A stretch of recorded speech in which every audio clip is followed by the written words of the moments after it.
আসসালামু আলাইকুম। আমি অধ্যাপক ডক্টর এম এ বাকি, হৃদরোগ বিশেষজ্ঞ, জাতীয় হৃদরোগ ইনস্টিটিউট ও হসপিটালের সাবেক অধ্যাপক। বর্তমানে Japan Bangladesh fencing hospital, Dhanmondi, ঢাকাতে চিকিৎসা সেবা প্রদান করে থাকি। আমি আজকে আপনাদেরকে আমার অভিজ্ঞতার আলোকে দু একটি কথা বলবো, এবং সেটা হচ্ছে যে রিং বা বাইপাসের পরে অথবা হার্টের ব্লক হয়ে গেছে, আপনি অপারেশন করে ফেলেছেন, বাইপাস করে ফেলেছেন, দুটো না করলে আপনি থেরাপি করছেন, কিন্তু সেসব রোগীদের ব্যাপারে আমরা ডায়াবেটিস নিয়ে কিন্তু খুব কড়াকড়ি করি। ডায়াবেটিস একটি লাইফ লং ডিজিজ, এটা কন্ট্রোল করা একটু অসুবিধা। যদি খুব বেশি আপনি মনোযোগী না হন, বা এটার গভীরতা বা এটা কন্ট্রোল না করলে আমার কি ক্ষতি হবে, এই বিষয়টা যদি আপনি অনুধাবন করতে না পারেন, তাহলে ডায়াবেটিস কন্ট্রোল করা কিন্তু আসলেই খুব কঠিন। কিন্তু আপনি যখন খুব কষ্টের ভিতরে থাকেন, হার্ট অ্যাটাক হয়ে গেছে, ব্যথা, শ্বাসকষ্ট, তারপরে ডাক্তার সাহেব আপনাকে অ্যাঞ্জিওগ্রাম করার পরে রিং বা বাইপাস করলো, তখন এই কষ্ট কিন্তু কমে যায়। তো কমে যাওয়ার পরে আপনি মনে করেন যে আমি বোধহয় মোটামুটি মুক্ত হয়ে গেলাম, এখন আর খাওয়া দাওয়া নিয়ে অত কন্ট্রোল বা ডায়াবেটিস নিয়ে অত কন্ট্রোল করার কোনো বিষয় নাই। কিন্তু ডায়াবেটিসের ডাক্তারের কাছে, আপনি যখন হার্টের ডক্টরের কাছে যাবেন, দেখবেন সবসময় আপনাকে ডায়াবেটিস নিয়ে প্রশ্ন তুলতেছে। যদি আপনি ডায়াবেটিস থেকে থাকেন, খালি পেটে কত, 2 ঘন্টা পরে কত, 3 মাসের অ্যাভারেজ কত, ইত্যাদি বিষয়গুলি। কারণ হলো কি, যে হার্টের রক্তনালী ব্লকের যে কয়েকটি উপাদান আছে, এই উপাদানগুলির মধ্যে ডায়াবেটিস কিন্তু খুবই অন্যতম। সিগারেট তো খুব ইম্পর্টেন্ট ব্যাপার। সিগারেট হয়তো আপনি ছেড়েই দিচ্ছেন, আপনার মনের ভিতরে স্বস্তি আছে যে আমি সিগারেট খেতাম, সিগারেট ছেড়ে দিয়েছি। খুব বেশি চর্বিদার জিনিস খেতাম, সেটাও ছেড়ে দিয়েছি। কিন্তু ডায়াবেটিস, আপনি ওষুধ খাচ্ছেন, কিন্তু ওইভাবে আপনি ফলো আপ করেন না যে খালি পেটে কত থাকা উচিত।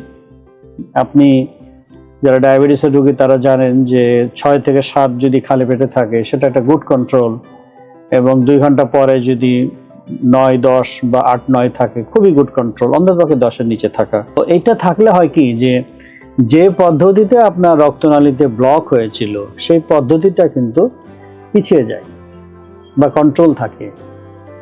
আর যদি ডায়াবেটিসটা বাড়ন্ত থাকে, তাৎক্ষণিকভাবে ওই হার্টের রোগীর কিন্তু খুব অসুবিধা হয় না। একটা রোগীর মনে করেন যে র্যান্ডাম ব্লাড সুগার 15 বা 18, তাতে যে তার মাথা ঘুরবে, বুক ধড়ফড় করবে, সেটা কিন্তু হয় না।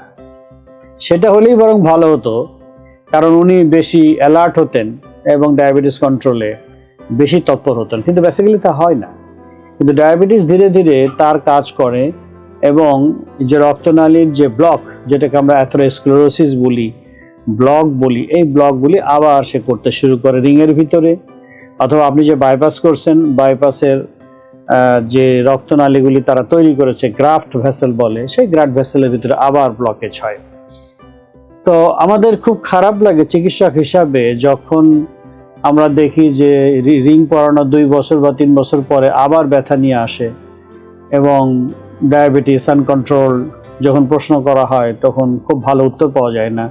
তার মানে উনি রিং পরানোর পরে যে শারীরিক স্বস্তি পাইছিলেন, তারপরে উনি মোটামুটি আর অত গুরুত্ব দেননি যে এখন তো হার্টের ব্লক ছিল, রিং পরানো হয়ে গেছে, সুতরাং ডায়াবেটিসের ব্যাপারে অত তৎপর, আমি তো ওষুধ খাচ্ছি অথবা ইনসুলিন নিচ্ছি।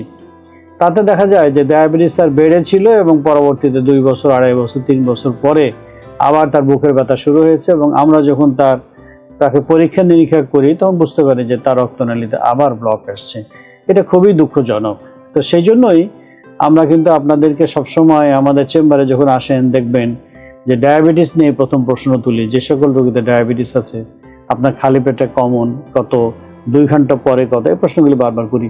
এবং একটা জিনিস আজকের আলোচনাতে আমি বলে যাই, যে আমার কাছে 80% রোগী আমার কাছে মনে হয় যে একটা তথ্য দিতে পারে যে খালি পেটে স্যার আমি 6 থেকে 7 পাইছি বা 8 পাইছি, এরকম। কিন্তু 2 ঘন্টা পরে আপনি দেখার কিন্তু খুব একটা গুরুত্ব মনে করেন না। আজকের ভিডিওর মাধ্যমে এই তথ্যটা আপনাদেরকে দিব যে দুইটাই করবেন, খালি পেটে এবং 2 ঘন্টা পরে।